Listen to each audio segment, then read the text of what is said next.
अशोक धर्म विजय दिवस में आए सभी सम्मानित सदस्यों का मैं हार्दिक अभिनंदन करता हूं। मंच पर आसीन सभी लोगों को मैं हृदय की गहराइयों से धन्यवाद देता हूं। मित्रों, आज का जो टॉपिक है कि देश में बौद्ध मौर्यकालीन ऐतिहासिक सांस्कृतिक विरासत के प्रति भारत सरकार की नीति क्या है तथा देशभक्त राष्ट्रभक्त नागरिकों की जिम्मेदारी क्या है। तो इस संबंध में मैं आपसे ये कहना चाहता हूँ कि दोस्तों, आज पूरी दुनिया में भारत की जो ख्याति है वो भगवान बुद्ध और सम्राट अशोक के कारण है। आपने देखा होगा कि जब भी मोदी कभी बाहर जाते हैं विदेशों में तो वो हमेशा यही कहते हैं कि मैं भगवान बुद्ध की धरती से आया हूँ, मैं भगवान बुद्ध की धरती से आया हूँ। भले वो देश में आने के बाद उसको याद न रखें, वो अलग मैटर है। नीता अंबानी भी कभी बाहर जाती हैं तो वो भी यही कहती हैं कि मैं भगवान बुद्ध की धरती से आई हूँ। लेकिन आज बड़े दुख के साथ ये कहना पड़ रहा है कि बुद्ध और अशोक की जो सांस्कृतिक विरासत है उस पर एक खास धर्म के लोग कब्जा कर रहे हैं। अभी बहुत हाल की घटना है कि अभी हमारे सारनाथ में ही कुछ हिंदू धर्म की मूर्तियाँ ला करके रख दी गई और बड़ी मुश्किल से हमारे जो चित्रप्रभा कृष्ण जी हैं उनके नेतृत्व में बड़ी मुश्किल से उसको हटवाया गया। बड़ी दिक्कत आई। तो कहीं ना कहीं ये शो करता है कि जो हमारा भारत है इसमें कुछ खास धर्म के लोग जो है वो कब्जा कर रहे हैं हमारे बौद्ध धर्म पे, मौर्य विरासतों पे, जो ठीक नहीं है कहीं ना कहीं से। और ये सिर्फ सारनाथ में ही नहीं हो रहा है, तिरुपति बालाजी जो मंदिर है वो भी एक बौद्ध जो है बौद्ध स्थान ही है।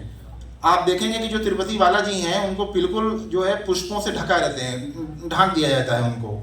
लेकिन आज तक उनकी कोई मूर्ति आपने ऐसी नहीं देखी होगी जिसमें वो पुष्प हटा करके उनकी फोटो लाई गई हो, क्योंकि उनको पता है कि अगर हमने जो है मालाएं हटा दी तो 1 मिनट में ये साबित हो जाएगा कि तिरुपति बालाजी जो मंदिर है वो भी एक बौद्ध स्थान है।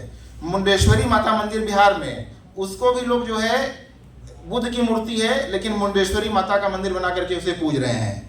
भद्रकाली मंदिर छत्तीसगढ़ में, ये भी भगवान बुद्ध की मूर्ति है लेकिन उसको भी उन्होंने फूल माला से ढांक करके ये बता दिया है कि भाई ये भद्रकाली जी हैं। और अभी बनारस में हमारे कंदवा में एक जो है करदेश्वर मंदिर है, उसमें नीचे का तो सब तोड़ के बदल दिया गया है, लेकिन आप अगर उसके टॉप पे जाके देखेंगे तो वहाँ पे चारों उसके जो श्राइन है, उसका जो गुंबद है, उस पर आप चारों तरफ देखेंगे कि भगवान बुद्ध की मूर्ति लगी हुई है। कोई भी जाकर के आज भी देख सकता है। तो इन सारी चीज़ों से हम इस नतीजे पर पहुंचते हैं कि कहीं ना कहीं हमारे जो सांस्कृतिक विरासत है उस पर अतिक्रमण किया जा रहा है। अब सवाल ये उठता है, जो हमारा दूसरा पहलू था कि जो भाई जागरूक नागरिक हम लोग हैं उनका दायित्व तो क्या है। तो उसके लिए मित्रों, अभी तक जो भी वक्ता यहाँ बोल रहे हैं, हम लोग सारे लोग अभी तक सुन रहे हैं उनको, उसमें सिर्फ ये कहा जा रहा है कि भाई अतिक्रमण हो रहा है, सरकार ऐसी नीतियाँ बना रही है।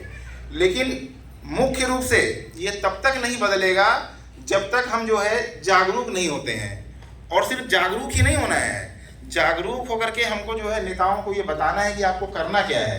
क्योंकि भाई देखिए, एक प्रक्रिया है ना हमारे समाज में, भाई हम नेता क्यों चुनते हैं?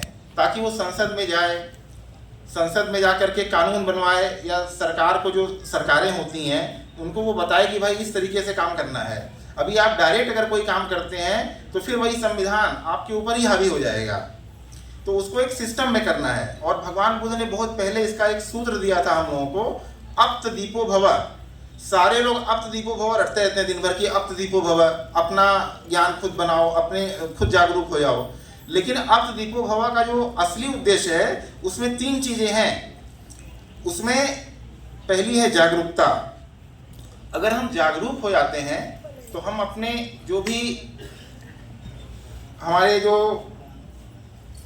कहना चाहिए कि जो भी हमारी चीज़ें हैं उसके प्रति हम जागरूक हो जाएंगे तो हमें पता है कि हमारा हक क्या है, कोई आपका हक नहीं मारेगा। दूसरी चीज है सम्यक दृष्टि। सम्यक दृष्टि में जो सबसे बड़ी चीज है वो है प्रश्न पूछना। हम प्रश्न नहीं पूछते हैं। देखिए, भगवान बुद्ध जो है सिर्फ प्रश्न पूछ करके ही उनको जो है ज्ञान की प्राप्ति हो गई। भगवान बुद्ध ने एक वृद्ध व्यक्ति को देखा, एक मरे हुए शव को देखा, उनके मन में ये प्रश्न आया कि दुनिया में कितना दुख है। और दुख है तो इसका कारण है, और कारण है तो उसका कोई निवारण होगा।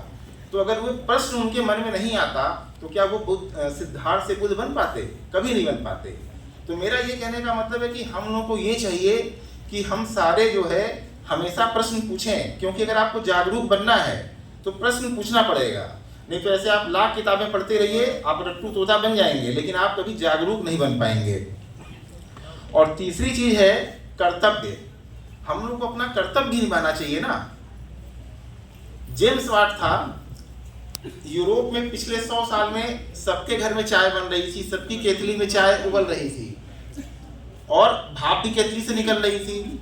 लेकिन जेम्स वाट ने पहली बार उस भाप को देखा कि भाप निकल रही है, उसकी शक्ति को पहचाना और उसने स्टीम इंजन बना दिया। तो ऐसे हमारे सामने भी जो घटनाएं घट रही हैं उसको यदि हम सम्यक रूप से देखें तो हम बहुत बड़ा बदलाव कर सकते हैं। और सबसे बड़ा बदलाव हमें ये करना है कि नेताओं पे हमें अंकुश लगाना है। हमारे समाज के जो भी नेता हैं, बहुजन नेता, वो सिर्फ जो है अपना कुर्सी बचाने के लिए जो है संसद में बैठ रहे हैं। तो हमें ये भी ध्यान देना है, हमें प्रश्न पूछना है। आज हम किसी नेताओं को बुलाते हैं, वो सिर्फ माइक लेकर के वन वे कम्युनिकेशन करते हैं। तो मेरा ये कहने का है कि आज से हम अगर ये प्रण ले लें कि हम किसी नेता को बुलाएंगे तो मंच पे 2 माइक रहेगा, एक से नेताजी बोलेंगे और दूसरे से आम जनता उनसे सवाल पूछेगी। तब जा करके हम बदलाव को जो है महसूस कर सकते हैं। अभी वन में नेताजी आते हैं, अपना वो भाषण देके चले जाते हैं कि हमने ये किया वो किया, समाज एकजुट हो जाए। अरे तुम पहले एकजुट हो जाओ ना। अभी समाज के ही 10 पार्टियां बना रखे हैं लोग और हमसे कहते हैं कि एकजुट हो जाओ। अरे भैया पहले अपने एकजुट हो जाओ ना। तो ये चीज जब तक हम नहीं करेंगे तब तक जो है समाज में जो है जागरूकता नहीं आएगी। और मैं ये कहना चाहता हूँ कि भगवान बुद्ध के धम्म में इतनी ताकत है कि यदि आपने उसका सही से प्रयोग कर लिया तो आप सत्ता में आने से कोई रोक नहीं सकता है। देखिए हमारे हाथ में एक स्केल है, आप लोग सबके घर में स्केल होता होगा। ये स्केल है, आप इसको ऐसे मोड़ेंगे तो देखिए मुड़ जा रहा है, लेकिन ये सेम स्केल उसी भार का है, उतनी ही मोटाई का है। सिर्फ इसको आप ऐसे पलट दीजिए, अब इसको आप मोड़ेंगे ना तो ये मुड़ेगा नहीं।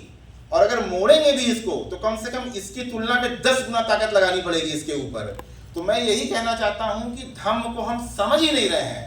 ये एक जादू ही तो है ना कि आप इसको ऐसे मोड़ दे रहे हो, ऐसे बोलेंगे तो नहीं मुड़ रहा है ये। तो इसी प्रकार जो भी हमारे संगठन है, जो भी हमारी पार्टियां हैं, वो इस चीज को समझें कि भाई पार्टी को हम कैसे धम्म के आधार पे इतना सेम उसी पार्टी को खाली हमें मोड़ देना है, उसकी ताकत कई गुना बढ़ जाएगी। तो इसीलिए हमें जो है धम्म को समझना पड़ेगा। सिर्फ जो है भाषणबाजी करने से, कार्यक्रम करने से कुछ होने वाला नहीं है। हमको जमीनी स्तर पे उतर के कुछ करना होगा, तभी हम सक्सेस हो पाएंगे, तभी हम अपनी विरासत को बचा पाएंगे। धन्यवाद।